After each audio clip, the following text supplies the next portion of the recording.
This is a abron exports reading telescope.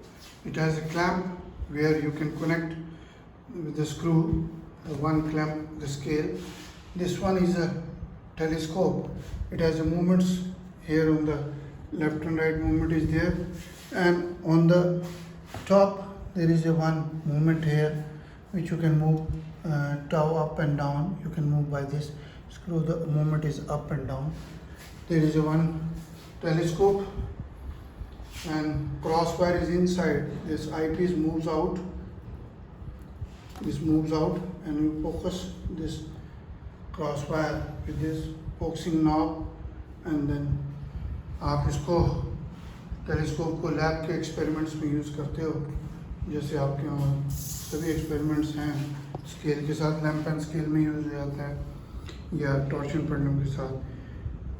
Please visit website abron exports and write to us an email abron01